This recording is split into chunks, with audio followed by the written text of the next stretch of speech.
मशरिक का स्विट्जरलैंड स्वात बुलंद आबशारों, जोरों शोर से बहते पानियों, सरसब्ज चरागाहों, बर्फपोश पहाड़ों और घने जंगलात की वजह से मुनफरिद पहचान का हामिल है।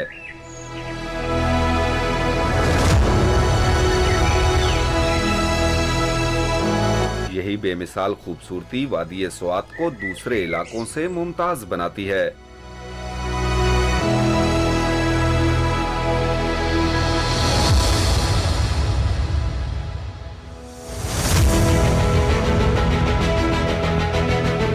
वादी स्वात कम से कम 5000 साल से आबाद है, जिसके शवाहिद आसारे कदीमा की सूरत में जा बजा बिखरे नजर आते हैं। जमाना कदीम में ये इलाका उद्याना, स्वास्तव और स्वास्ति के नामों से भी मारूफ रहा है। इस वादी का हालिया नाम भी स्वास्तव या स्वास्ति की मुख्तसर सूरत है।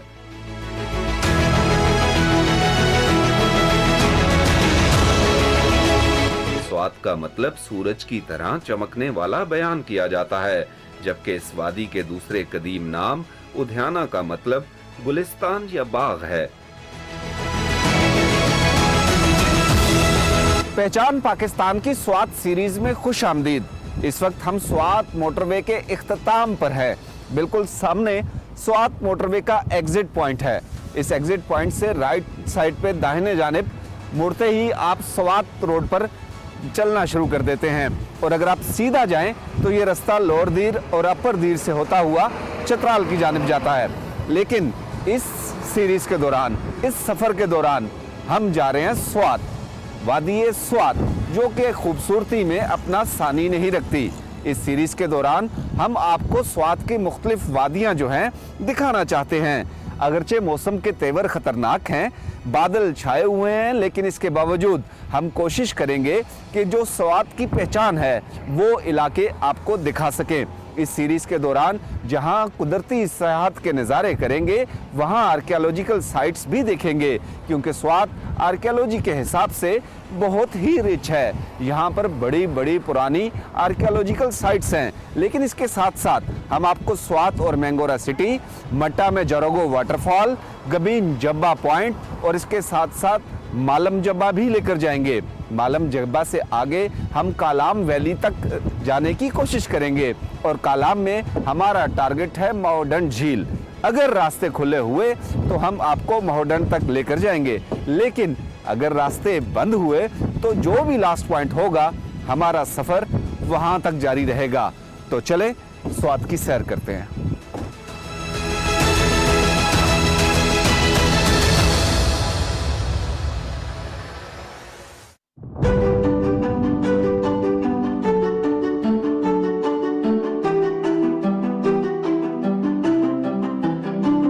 वादी स्वात दुनिया के उन 20 नायाब मुकामात में शामिल है जहां कुदरती, मजहबी, तारीखी और सकाफती सियाहत के मौके मिलते हैं।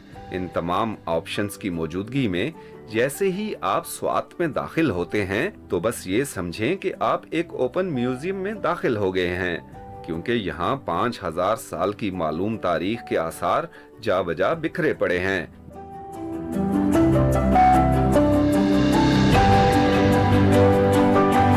बुद्ध मत व जीन मत की शानदार तहजीबों समेत सिकंदर आजम, तुर्क शाही सकाफत और सुल्तान महमूद गजनवी के दौर से स्वात की आजाद रियासत तक के अदवार आपके सामने होते हैं, और यूं महसूस होता है जैसे आप इन अदवार के ऐनी शाहिद हों।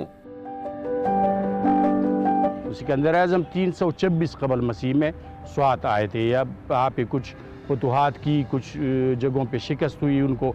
फिर उसके बाद जितने भी जो अदवार है, ये बुद्धिस्ट एरा में जो है गंधारा पीरियड से, उसमें ये चंद्रगुप्त मौर्य का है, अशोका का है, ये गणेश का, सेलोकस वगैरह जितने अदवार भी है, ये तसलसल जब चलता आ रहा है इस्लामिक पीरियड में, जो महमूद गजनवी के दौर में हम जानते हैं, तकरीबन 1000 ईस्वी में। तो ज़ाहिर है कि जब भी हुक्मरान जिस मज़हब का होता हो तो लोग वही मज़हब इख्तियार कर देते थे। तो यहाँ पे इस दौर तक जो है फातिहीन का दौर गुजरा है।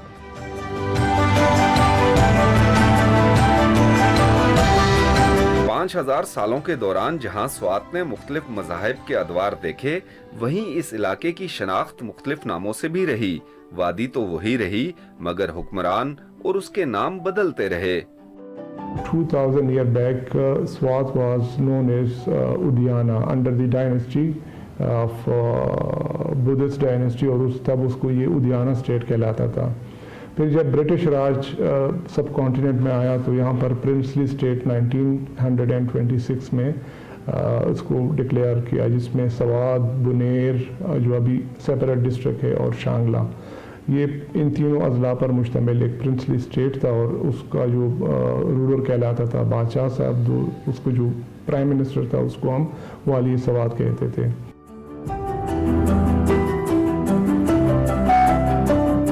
बीसवीं सदी में स्वात यूसुफजई रियासत बन गई और यहाँ का इंतजाम और इंसराम यूसुफजई खानदान के पास आ गया। इस दौर में स्वात में तालीम, सेहत और रोड नेटवर्क समेत दीगर शोबों में काबिले कदर काम हुआ। ये दौर वादी स्वात की तारीख का सुनहरा दौर गर्दाना जाता है। यूसुफजई स्टेट जो है, इससे पहले एक ढांचा जो बना था सैयद अब्दुल जब्बार शाह की दौर में, तो 1915 में था, लेकिन वो एक आरिजी किस्म का ढांचा बना। फिर उसके बाद यहाँ की का जो मुतालिका जरगा था, तो उस जरगे ने बादशाह साहब मियां गुल अब्दुल वदूद को 1917 में उसे मुंतखब किया इस मनसब के लिए कि वो आवाम की रहनुमाई करे और स्वात स्टेट की बागडोर को संभाले।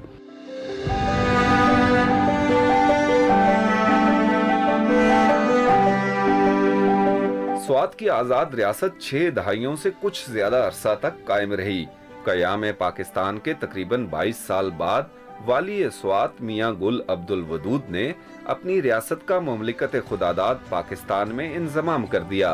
फिर जब पाकिस्तान बन गया 1947 में, और लाइक दीर और चित्राल की तरह 1969 में फिर एक्सेशन हुई स्वात की पाकिस्तान के साथ, और 1969 के बाद ऑनवर्ड जो है Swat became part of Islamic Republic of Pakistan.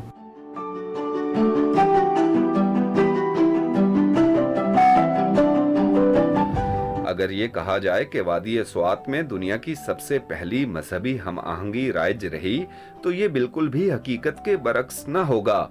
इस दौर में मुख्तलिफ मज़ाहिब के लोग अमन व आश्ती से यहाँ बसते थे। Swat was part of Gandhara civilization. तो यहाँ पे दुनिया की सबसे पहली रिलीजियस हार्मनी जिसे हम कहते हैं आजकल, जिस पर काम करते हैं, वो यहाँ पे थी। क्योंकि यहाँ पे बैक वक्त जीन मत, बुद्ध मत, हिंदू मत और इसी तरह दार्दिक सिविलाइजेशन और इसी तरह एक दो मजहब और के लोग यूनानी ये एक साथ रहते थे और अमन से रहते थे। और सेंट्रल एशिया और इस तरफ से जो लोग यहाँ पे तिजारत करने के लिए आते थे, तो वो छापें यहाँ पर पड़ी और यहाँ के कल्चर में उसने बहुत बड़ा इजाफा किया। क्योंकि स्वाति के अंदर ही, आप गंधारा सिविलाइजेशन के अंदर ही आपको बुद्धा के 5 डिफरेंट स्टाइल के मुजस्मे मिलेंगे। एक मुजस्मा इसमें ये मिलेगा कि उसमें यूनानी टच होगा, जो स्वात म्यूजियम में है। एक किस्म के बुद्धा के मुजस्मे आपको उसमें मिलेंगे जिसमें पर्शियन टच है, उसमें ज़ोरेस्ट्रियन टच है, उसमें रोमन एम्पायर के टचेस हैं। तो ये तमाम चीज़ें जब आपको मिलती हैं और वो रॉक कार्विंग के अंदर और इंस्क्रिप्शन के अंदर एक साथ मिलती है, तो वो एक कल्चर बना लेती।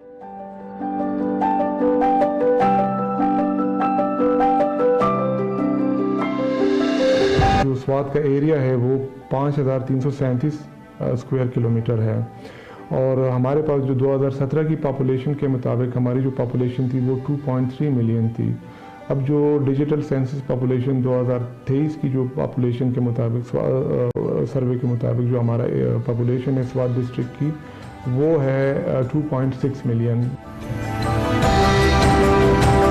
स्वात इस लिहाज से जो वाली स्वात के अंडर रहे, तो यहाँ पर जो फीमेल एजुकेशन है वो अल्हम्दुलिल्लाह काफ़ी अच्छी है।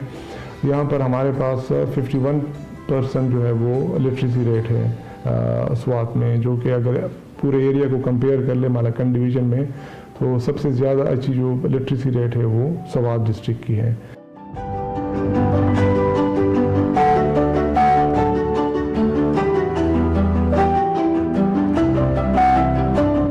आसार कदीमा और तारीख से दिलचस्पी रखने वालों के मुताबिक वादी स्वात माजी में बुद्ध मत का अहम मजहबी मरकज था। यहाँ कभी बुद्ध मत के 1400 से जायद स्टूपाज होते थे, जहाँ बुद्ध मत के मानने वाले जायरीन मुख्तलिफ ममालिक से इबादत व ज़ियारत के लिए आते थे।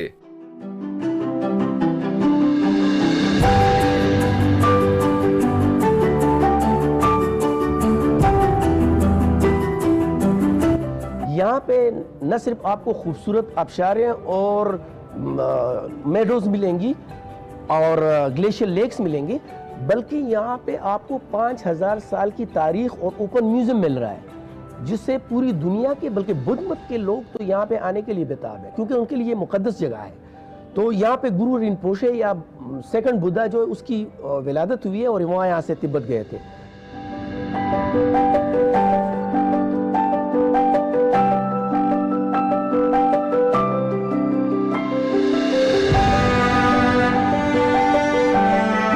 वादी स्वात को ओपन म्यूजियम इसलिए कहा जाता है कि यहाँ हजारों बरसों के दौरान बसने वाली तहजीबों की बाकियात बड़ी तादाद में मिलती हैं।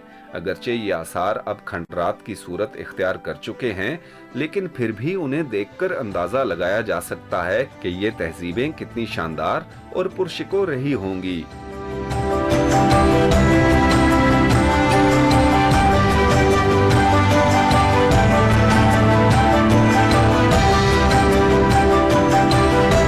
हालिया स्वात में मंगोरा और सैदो शरीफ यहाँ के बड़े और जुड़वां शहर हैं। यहाँ किसी भी जदीद शहर वाली तमाम सहूलियात मौजूद हैं। ये दोनों शहर गुंजान आबाद हैं और स्वात भर में सियाहत के लिए बेस कैंप का दर्जा रखते हैं। यहाँ से स्वात की किसी भी वादी तक रसाई के लिए नकलो हरकत आसान है। ये सैदो शरीफ का अल्लाह वाला चौक है और ये यहाँ की मेन सड़क है जो कि मंगोरा और सैदो शरीफ को कनेक्ट करती है। मंगोरा और सैदो शरीफ बिल्कुल उसी तरह जुड़वा शहर हैं जैसे कि रावलपिंडी और इस्लामाबाद। कब मंगोरा शहर ख़त्म होता है और सैदो शरीफ शुरू हो जाता है पता भी नहीं चलता। और ये यहाँ की अहम और मरकज़ी सड़क है जो कि इन तमाम इलाकों को कनेक्ट करती है। जो टूरिस्ट यहाँ पर आते हैं उनकी दिलचस्पी की तमाम चीज़ें आपको यहाँ से मिल सकती है। आपको हैंडीक्राफ्ट यहाँ से मिल सकती हैं, आपको ड्राई फ्रूट्स यहाँ से मिल सकते हैं और लोकल जो यहाँ की बनी हुई चीज़ें हैं वो भी यहाँ से आप ले सकते हैं। सैदो शरीफ स्टूपा 1 भी यहाँ पर है, जबकि बुतकड़ा 1, 2 और 3 की जो हिस्टोरिकल साइट्स हैं वो भी यहीं पर ही हैं। यहाँ मेरे बिल्कुल सामने सैदो शरीफ बाबा का मज़ार है, वही सैदो बाबा जिनके नाम पर सैदो शरीफ शहर का नाम रखा गया। तो उनके मज़ार बिल्कुल सामने है, वहाँ पर भी हम जाएंगे। इसके साथ साथ अगर आपने मंगोरा शहर से निकलना है, सैदो शरीफ से निकलना है, तो इसी रोड से निकलकर आप आगे मालम जबा की साइड पर जा सकते हैं, कालाम की तरफ जा सकते हैं, जबकि इस तरफ आपको सफ़ेद महल मरगज़ार का वो देखने को मिलता है। तो बेसिकली ये गुंजान आबाद शहर है जहाँ बहुत बड़ी तादाद में लोग आबाद हैं और इसको स्वात का बड़ा शहर कहा जा सकता है।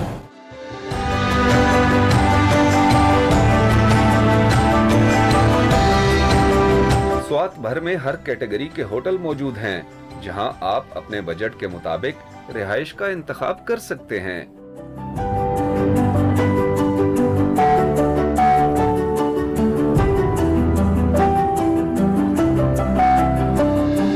वादी स्वात एक पुरफिजा सियाहती मुकाम है जहां का मौसम मुल्क के दीगर हिस्सों की निस्बत कदरे ज्यादा खुशगवार और सर्द है। बेहतर होगा कि आप यहाँ आने से पहले मुतल्लिका इदारों की ट्रेवल एडवाइजरी हासिल कर लें, क्योंकि यहाँ की हर वादी में मौसम का उतार चढ़ाव मुख्तलिफ होता है। आपकी ये छोटी सी जुस्तजू आपके टूर को यादगार और सहल बना देगी। इसमें सबसे पहले जो हमारा डिप्टी कमिश्नर का ऑफिशियल फेसबुक और इंस्टाग्राम पेज है, अगर कोई इस तरह बारिशों का या वेदर से रिलेटेड कोई उसमें हालात आते हैं तो हम फ़ौरन अपडेट कर देते हैं उस पेज को, और जो जितने भी टूरिस्ट आते हैं तो उनको हम वो ये बता देते हैं कि आप ट्रैवल कर सकते हैं या नहीं कर सकते हैं। ठीक है, तो इसके अलावा अगर भी कोई मसला हो तो हमने अपने वेबसाइट पे, डिप्टी कमिश्नर के वेबसाइट पे कंट्रोल रूम है, वो उसके हमने अपने नंबर दिए हुए हैं, तो वहाँ से भी मालूमात ले सकते हैं कि हम ट्रैवल कर सकते हैं, वेदर कंडीशन क्या है, रोड्स की कंडीशन क्या है, फ्लड की सिचुएशन क्या है। वादी स्वात की खूबसूरती में जमीन की जरखेजी एक अहम जुज्व है। यही वजह है कि यहाँ पैदा होने वाली फसलें और फल जायका के लिहाज से अपना सानी नहीं रखती। यहाँ सेब, अनार, खुबानी, जापानी फल और आड़ू बकसरत पैदा होते हैं। हर फल की लज्जत और गजाइयत लाजवाब है। मुल्क भर में यहाँ पैदा होने वाले आड़ू को खास तौर पर पसंद किया जाता है।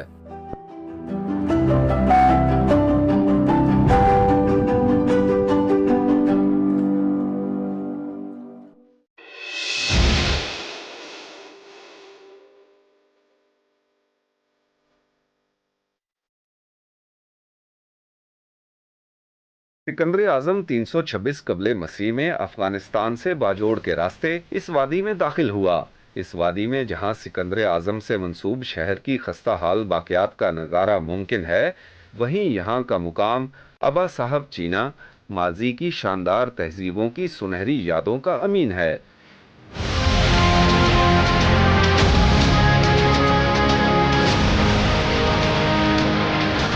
फरीकोट में वाक़े ये बुद्धिस्ट दौर की आर्कियोलॉजिकल साइट बुद्ध मत के पैरोकारों के लिए आज भी एक मुतबरक मुकाम की हैसियत रखती है। यहाँ मौजूद खंडरात को देखकर ही अंदाज़ा लगाया जा सकता है कि ये माजी की कितनी शानदार तहजीब रही होगी।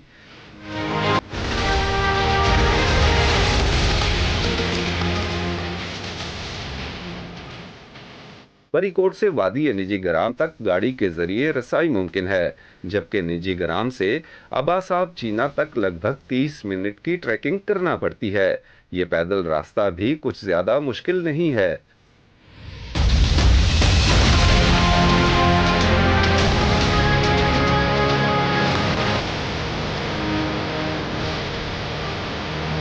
अब्बा साहब चीना आर्कियोलॉजिकल साइट का ट्रैक हम कर रहे हैं। बड़ी ये हिस्टोरिकल साइट है और बड़ी रिच साइट है और हज़ारों साल पुरानी ये तहजीब के यहाँ पर असरात और आसार आपको नज़र आएंगे। ये सामने आप देख रहे होंगे कि उस शहर की बाक़ियात नज़र आ रही हैं जो हज़ारों साल पहले यहाँ पर बसाया गया था। जो लिंक रोड है अब्बा साहब चीना का, वो कोई है, उससे आगे जब आप ट्रैक शुरू करते हैं तो 20 से 25 मिनट की आपको ट्रैकिंग करनी पड़ती है। टफ ट्रैक नहीं है बिल्कुल भी, रफ ज़रूर है लेकिन टफ नहीं है और इजीली आप 20 से 25 मिनट, अगर आप बहुत स्लो चलते हैं तो 30 मिनट में आप यहाँ पहुँच पाते हैं। और जब आप यहाँ पहुँचते हैं तो आपको एक ऐसे शहर के असरात मिलते हैं, आसार मिलते हैं जो कि कदीम तहजीबों का हिस्सा रहा है। और आप सोचने पर मजबूर हो जाते हैं कि उस दौर में जब कम्युनिकेशन का कोई निज़ाम ही नहीं था तो ये लोग यहाँ पर पहुँचे और इन्होंने अपनी बस्तियाँ बसाई और ऐसी बस्तियाँ बसाई कि तवील ज़माना गुजरने के बाद भी उनके आसार यहाँ पर मौजूद है। तारीख़ के जो स्टूडेंट हैं, आर्कियोलॉजी से जो दिलचस्पी रखने वाले लोग हैं, उनके लिए इसमें बड़ी कशिश है और ये कशिश उनको यहाँ पर खींच लाती है और इसको देखने के लिए खुसूसी तौर पर यहाँ आते हैं। स्वात में आपको सिर्फ नेचुरल ब्यूटी नहीं मिलती, आपको आर्कियोलॉजिकल साइट्स भी मिलती हैं। तो ये सामने ही है, दूर नहीं है, वहाँ पर चलते हैं और देखते हैं कि वहाँ है क्या।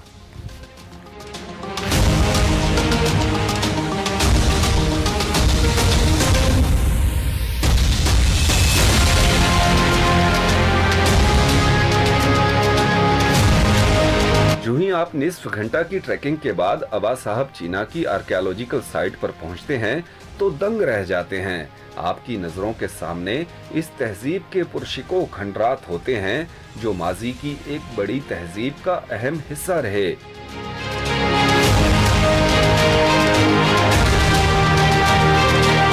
अजमत रफ्ता के अमीन इन खंडरात का नजारा आपको तस्वुर ही तस्वुर में हजारों साल पीछे ले जाता है।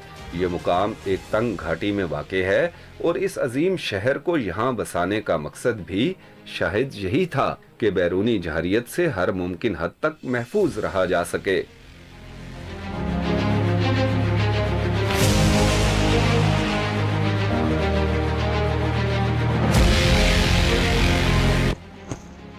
अब्बा साहब चीना बड़ी रिच हिस्टोरिकल साइट है और यहाँ आपको कदीम बुद्ध मत का जो दौर था उसके आसार आपको मिलते हैं। ये रूम जहाँ से भी मैं निकला हूँ ये बिल्कुल दाखिली दरवाजे के साथ है और बज़ाहिर ऐसा ही दिखाई देता है कि ये एक चेक पोस्ट थी, क्योंकि यहाँ से दूर वादी में नज़र जाती है, नज़र रखी जा सकती है, कोई मोमेंट हो तो यहाँ से नज़र आती है। और इसके साथ साथ स्टूपाज मैं आपको दिखाता हूँ। यहाँ पर 4 बड़े स्टूपाज हैं, जिनमें से एक ये है, ये मरकज़ी स्टूपा है और इस पे ज़माने के असरात जो हैं वो नज़र आ रहे हैं। शिकस्त और रेख का शिकार हुआ है ये स्टूपा। और इसके साथ साथ बिल्कुल सामने एक स्टूपा है, एक स्टूपा यहाँ पर और एक ये बुलंदी पर है। 4 यहाँ पर मरकज़ी स्टूपाज हैं और स्टूपा आपको पता है बुद्ध मत में इसको बड़ी अहमियत हासिल है। और इसके साथ साथ यहाँ पर छोटे स्टूपाज भी हैं। आप बुद्ध मत की रूइंस जहाँ पर देखेंगे, आसार देखेंगे, वहाँ आपको बड़े स्टूपाज के साथ छोटे छोटे स्टूपाज भी नज़र आते हैं। और उसकी वजह जो हमें पता चली है वो ये है कि जब कभी बुद्धिस्ट यहाँ आते थे अपनी इबादत के लिए दूर दूर से, तो वो यहाँ अपनी कोई यादगार छोड़ के जाना चाहते थे, तो छोटे छोटे स्टूपास बनवा देते थे। तो आप जहाँ भी जाएंगे बुद्ध मत की तहजीबों में आपको छोटे छोटे स्टूपास वहाँ पर मिलते हैं। और ये तारीखी शहर जो है इसकी दरियाफ्त अभी मुकम्मल नहीं हुई, इसकी एक्सीवेशन का अमल जारी है। ये जो आपको सारे पहाड़ नज़र आ रहे हैं मेरे बैकड्रॉप में, इन सारे पहाड़ों के नीचे ये अंदाज़ा है कि अभी और बहुत से आसार मिल रहे हैं। कई दहाइयों से इसकी एक्सीवेशन जारी है और इस एक्सीवेशन के बाद ये एरिया दरियाफ्त हुआ है, कुछ आगे भी है वो दरियाफ्त हुआ। और इसके साथ साथ इन पहाड़ों में जो आर्कियोलॉजी के माहिरीन हैं उनकी रिसर्च भी जारी है और उनकी एक्सीवेशन भी जारी है, ताकि इस शहर को मुकम्मल तौर पर दरियाफ्त कर लिया जाए। लेकिन अभी तक ये मुकम्मल दरियाफ्त नहीं हुआ। इटालियन माहिरीन जो हैं वो यहाँ पर काम कर रहे हैं, मुख्तलिफ औकात में वो यहाँ पर आते हैं और एक्सीवेशन करते हैं। ये शहर जो है देखने से ताल्लुक़ रखता है। आप यहाँ पर आएँ और देखें कि हज़ारों साल पहले यहाँ किस किस्म की तामीरात होती थी और कैसे लोग थे वो जिन्होंने ऐसी इमारतें यहाँ पर बना दी जो हज़ारों साल गुजरने के बावजूद भी हम देख सकते हैं और अंदाज़ा लगा सकते हैं कि वो दौर कैसा था।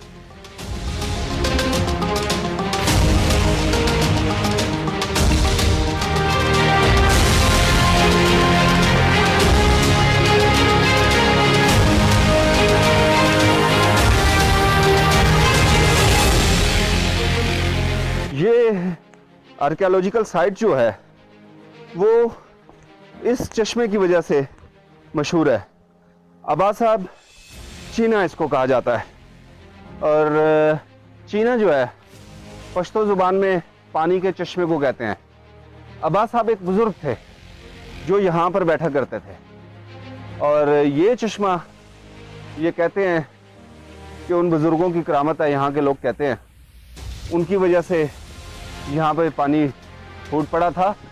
ये जो पानी है ना, ये आर्कियोलॉजिकल साइट का तमाम दारोमदार इस पानी पर होता था। ये फ्लो नीचे जाता था और ज़रूरत के लिए बुद्धिस्ट दौर में इस पानी को इस्तेमाल किया जाता था। और जिस चश्मे के नाम पर अब ये साइट मशहूर है, अबा साहब चीना साइट, वो इस चश्मे की वजह से है। और यहाँ से कोई बोतल हमें लेकर ये पानी निकालना पड़ेगा, क्योंकि इस चश्मे से पानी जो है वो कहते हैं कि पीना चाहिए। ये पानी मैंने इसमें से निकाल लिया है। और यहाँ पर एक लोकल मिथ भी चल रही है। लोकल मिथ ये है कि ये पानी, इस चश्मे वाला, ये मुख्तलिफ एलर्जी की जो डिजीज़ हैं उनके लिए इस्तेमाल होता है। और बड़ी दूर दूर से यहाँ के लोगों ने हमें बताया कि लोग यहाँ पर आते हैं, इस चश्मे के पानी से नहाते भी हैं और इसको पीते भी हैं। बहुत ज़बरदस्त टेस्ट है इस पानी का, यकीन करें ऐसा टेस्ट हर जगह पर नहीं मिलता। नेचुरल मिनरल वाटर है ये। जहाँ ये तारीखी साइट है वहाँ पे ना एक बड़े अफसोस का मुकाम भी है, और वो ये गंदगी है। ये आप देख रहे हैं, बहसियत कौम हमें इसकी जिम्मेदारी लेनी होगी। एक तो जो टूरिस्ट आते हैं उनको सफाई का ख्याल रखना होगा, दूसरा मुकामी लोगों पर भी बड़ी जिम्मेदारी आती है कि ये इन साइट्स पे ये गंद ना होने दें। तो आप ये साइट देखें, मैं ज़रा ये पानी और पीना चाह रहा हूँ क्योंकि ये पानी बहुत ज़बरदस्त है और इसमें मिनरल्स जो है ना वो बहुत ज़्यादा हैं, जिसकी वजह से इसका टेस्ट डिफरेंट है। आप देखिए साइट।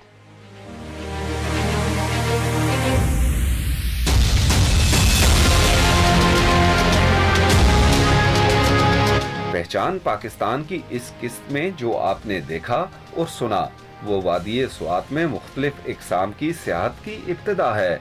यहाँ अभी ऐसा बहुत कुछ है जिसे देखे और जाने बिना यहाँ की सियाहत मुमकिन नहीं होती। पहचान पाकिस्तान की स्वात सीरीज की आइंदा इकसात में आपको ऐसे अहम मुकामात को देखने और जानने का मौका मिलेगा जिनकी वजह से वादी स्वात को मशरिक का स्विट्जरलैंड कहा जाता है।